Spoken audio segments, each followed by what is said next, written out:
कैलाश पर रहते हैं। सारे देवता 33 कोटि देवताओं को केवल देवता कहते हैं, केवल देव कहते हैं।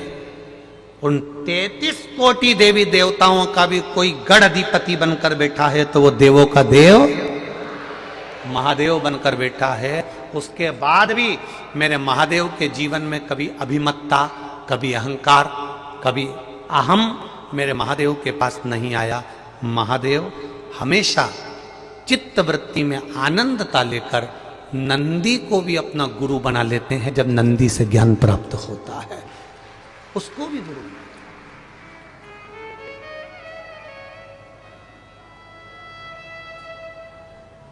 हम नहीं बना पाते। कई बार बहू अच्छी बात कहती है, ऐसा नहीं कि बहू हर बार गलत कहेगी। कई बार बहू अच्छी बात कहती है, सास का फर्ज है जब अच्छी बात मिले ना तो बहू की पीठ थपथपा कर कहना तूने मुझे आज ज्ञान दिया है, तू मेरी गुरु बनकर बैठी है, उसमें कोई गलत नहीं होगा। और हर बार सास भी तुमको अपशब्द नहीं कहती है, हर बार सास भी तुमको गाली नहीं देती है। कभी कभी सास भी तुमको ज्ञान की बात कह देती है। उस समय पर बहू को चाहिए कि सास के चरण छूकर आशीर्वाद लेकर कहे, मम्मी मेरे को रोटी बनाना नहीं आती थी, मैं कॉलेज में पढ़ती थी, स्कूल पढ़ती थी, मुझ में इतना ज्ञान नहीं था, पर माँ तेरी जैसी सास दुनिया में नहीं मिलेगी। डांट डांट कर, गलतियां बता बता कर, गाली दे देकर तूने मुझे अचार डालना सिखा दिया, तूने मुझे बड़ी बनाना बता दिया, तूने मुझे पापड़ बनाना बता दिया, तूने मुझे रोटी बनाना बता दिया। सास को भी लगेगा कि बहू आई है, मैंने इसको गाली दी, अपशब्द कहा, ताने दिए, आड़ा टेढ़ा बोला, पर इसने मुझे स्वीकार करा, मेरी बात को स्वीकार करा, इसने मुझे स्वीकार करा है।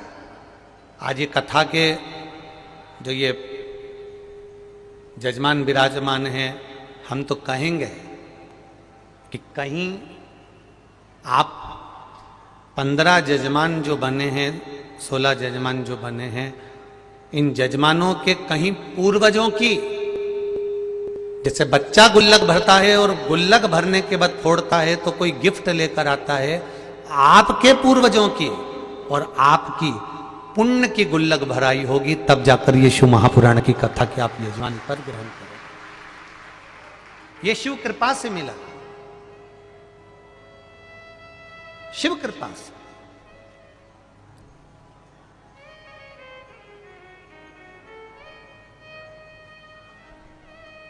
महाराज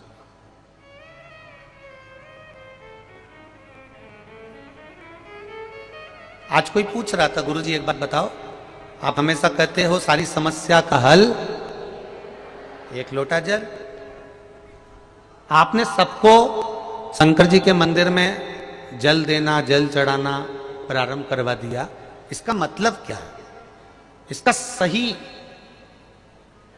सारतत्व क्या है? इसका सही उद्देश्य क्या है? इसका सही उद्देश्य है जगत गुरु शंकराचार्य, जिन्होंने एक बार भिक्षा मांगते मांगते जगत गुरु शंकराचार्य जी अपने शिष्यों के साथ एक दरवाजे पर पहुंच गए और जगत गुरु शंकराचार्य जी ने दरवाजे पर पहुंचकर आवाज लगाकर कहा, माता भिक्षाम दे। छोटी सी लड़की अपने घर में प्रवेश कर कर जाती है और अपनी मां से कहती है, दरवाजे पर बाबा आया है, भिक्षा मांग रहा है, मां कुछ होए तो दे दो ना। मां ने कह दिया, कह दो हमारे घर में कोई नहीं है। लड़की ने जाकर दौड़ कर कह दिया, बाबा हमारे घर में कोई नहीं है। जगत गुरु शंकराचार्य जी ने कहा, बेटी कुछ तो दे दो। बेटी अंदर गई, मां वो तो जा ही नहीं रहा, बाबा कह रहे कुछ तो दे दो। कह देना हमारे यहां कुछ भी नहीं है। जगत गुरु शंकराचार्य जी ने भिक्षा मांगी और बेटी ने जाकर कह दिया, हमारे यहां कुछ भी नहीं है। जगत गुरु शंकराचार्य जी ने कहा, बेटा कुछ तो दे दो। बाबा कुछ भी नहीं है, तुम कैसे देंगे?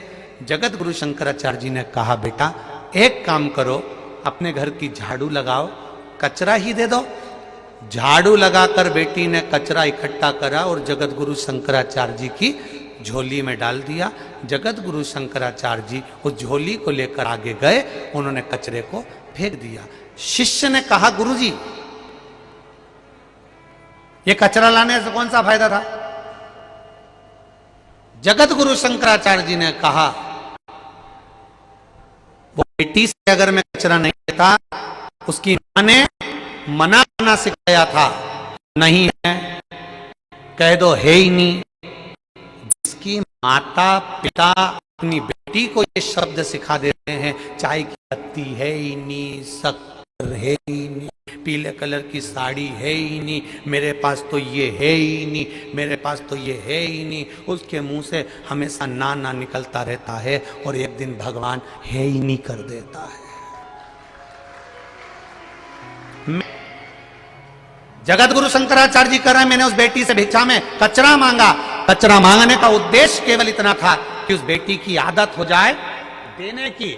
अगर इसने आदत देने की डाल ली तो पक्का है ये देना सीख गई तो परमात्मा भी देना प्रारंभ कर देता है, वो देने में पीछे नहीं हटता। जगत गुरु शंकराचार्य जी का वो शब्द हमारे जीवन में हमने उतारा।